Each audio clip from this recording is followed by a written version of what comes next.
પગ એમનો ડાબો પગ જે છે એ દિવાલ બાજુ છે. હવે આ ભાગ છોડવાનો નથી, દિવાલને જકડી રાખવાનો છે. હવે જે જમણો પગ છે એ તારે ઊંચો કરવાનો છે. દાખલા તરીકે અત્યારે હું ઊભો છું, મારો પગ આમ ઊંચો કરવો તો હું કરું છું. હાલો હવે કરો પગ ઊંચો.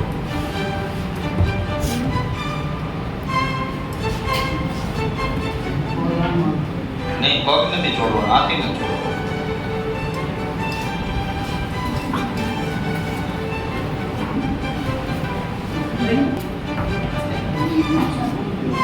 થતો નથી ભાઈબંધ.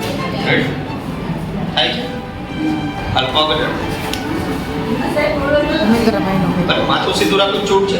હવે પગ ઊંચો કરો. અડાડો. પગ ઊંચો. હવે પગ ઊંચો કરો. છોડવાનું. દિવાલ તો જકડી અડાડી લે. મારાથી આવું શું કામ થાય છે? આવું થવાનું કારણ શું છે તમને કહું. અત્યારે હું નોર્મલ સ્થિતિ ઊભો છું. અત્યારે કેન્દ્રગામી બળ છે ક્યાં છે? નાભીમાં છે. હવે આપણે આ બાજુ પગ અડાડી દઈએ છીએ, બરાબર? એટલે કેન્દ્રગામી બળ કઈ બાજુ જતું રહ્યું? આ બાજુ જતું રહ્યું. કઈ બાજુ?